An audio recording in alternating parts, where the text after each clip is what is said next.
현역가왕 37의 예고편이 공개된 그날, 저는 이상하게도 기대보다 먼저 불편함이 밀려오셨습니다. 보통 예고편이라는 것은 다음 회차의 긴장감을 골고루 흩뿌리며 시청자의 호기심을 끌어올리는 장치입니다. 누가 올라갈지, 누가 흔들릴지, 어떤 무대가 터질지, 그 모든 가능성을 넓게 펼쳐두는 것이 예고편의 정석입니다. 그런데 이번 7회 예고편은 정석을 버렸습니다. 아니, 버린 정도가 아니라 한 사람의 얼굴과 한 사람의 표정, 한 사람의 손끝과 한 사람의 숨소리에 거의 모든 시선을 묶어두었습니다. 마치 프로그램 전체가 아니라 빈예서라는 이름 하나만으로도 충분하다는 듯 카메라는 집요하게 그 한 사람만을 붙잡고 놓지 않았습니다. 시청자 여러분께서도 느끼셨을 것입니다. 왜 이렇게까지 한 사람을 전면에 세우는가? 왜 이렇게까지 한 장면을 반복하는가? 왜 이렇게까지 빈예서라는 이름을 예고편의 중심축으로 고정시키는가? 예고편은 노골적이었습니다. 감정이 무너진 듯한 표정, 마이크를 내려놓는 손동작, 그 사이를 비집고 들어오는 의미심장한 자막, 그리고 그 위로 얹히는 음악의 불안한 결. 이 조합은 단순한 예고가 아니라 시청자의 마음을 특정 방향으로 강제 견인하는 장치처럼 보였습니다. 누군가는 실수였다고 말하고, 누군가는 탈락일 거라고 말하고, 누군가는 연출이라고 말합니다. 그러나 예고편이 무서운 이유는 딱 하나입니다. 아무도 확정해주지 않는데도 사람들로 하여금 확정했다고 믿게 만든다는 점입니다. 그럴 수도 있다가 그럴 것이다로 바뀌는 순간, 커뮤니티는 이미 판결을 내립니다. 아직 본방이 시작되지도 않았는데 이미 한 사람의 무대는 심판대 위에 올라가 버립니다.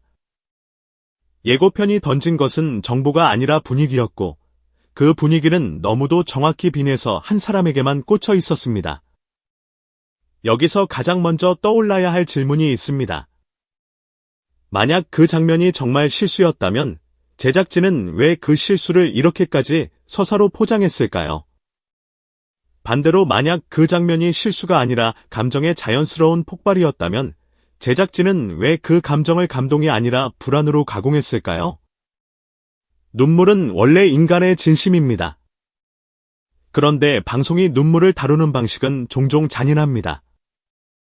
눈물을 사연으로 만들고, 위기로 만들고, 논란으로 만들고, 결국 클릭으로 만들어 버립니다.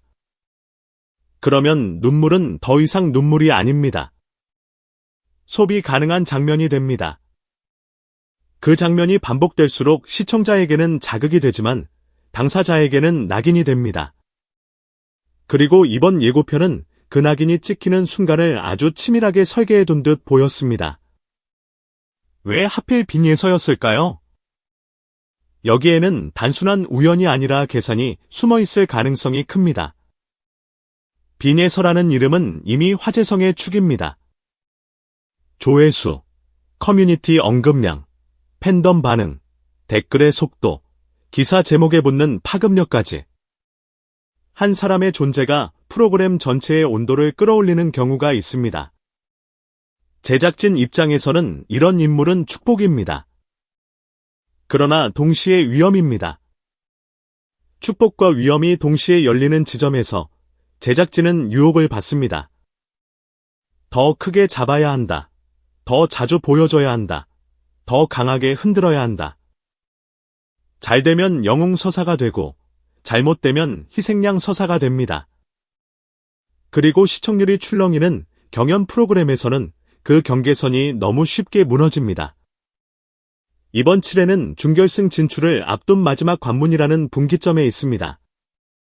원래도 충분히 긴장감이 높은 회차입니다. 점수와 선택이 사람의 운명을 바꾸는 회차입니다. 그런데도 제작진이 구조의 긴장 대신 한 사람의 흔들림을 전면에 올렸다면 그건 단순한 편집 취향이 아니라 화제성을 폭발시키려는 전략일 수 있습니다. 더 무서운 것은 예고편이 애매함을 무기로 썼다는 점입니다. 끝났는지 끝나지 않았는지 모를 구간. 음악은 흐르는 듯한데 화면은 멈춘 듯한 순간, 자막은 확정하지 않으면서도 확정처럼 느끼게 만드는 문장. 누구도 예상하지 못한 상황, 믿기 어려운 장면, 숨이 멎는 순간. 이런 표현들은 사실을 말하지 않습니다. 다만 감정을 조작합니다.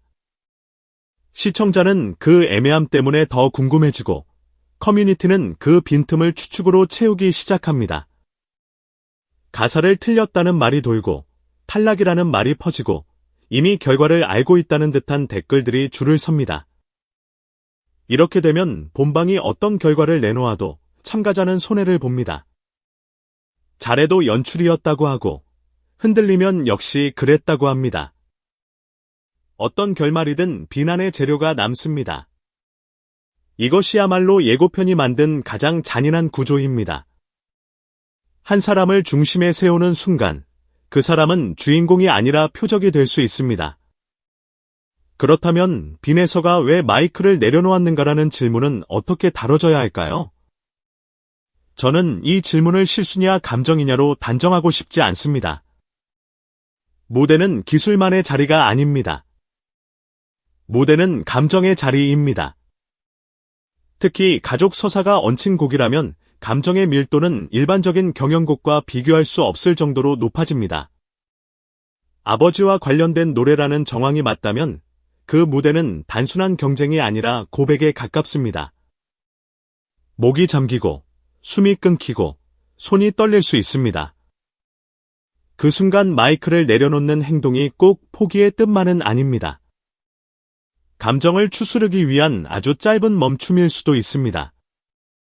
관객에게 불안정한 소리를 들려드리지 않으려는 예의일 수도 있습니다. 그런데 예고편은 그 멈춤을 위기로 만들어 버렸습니다. 마치 그 행동이 곧 무너짐의 선언인 것처럼, 마치 그 순간이 끝이라는 것처럼 편집은 사람의 마음을 한 방향으로 몰아갔습니다. 여기서 방청객 표정과 마스터들의 반응이 중요하게 떠오릅니다. 예고편 속에서 주현미 마스터님과 윤명선 마스터님의 표정이 당황과 침묵으로 읽혔다는 해석이 많았습니다. 그런데 저는 그 당황이 반드시 실수에 대한 당황이라고만 보지 않습니다. 오히려 그 순간 두 분이 마주한 것은 무대의 완성도 이전의 한 사람의 감정이 실제로 터져나오는 현장성이었을 가능성이 있습니다. 주현미 마스터님은 오랜 세월 무대와 사람을 함께 보아오신 분입니다. 그런 분이 당황할 때는 음정 하나, 가사 하나 때문이 아니라 무대 위에서 예상 밖의 진심이 터졌을 때일 수 있습니다. 윤명선 마스터님도 마찬가지입니다. 엄격한 분일수록 진정성이 폭발하는 순간에는 쉽게 말을 잇지 못하십니다.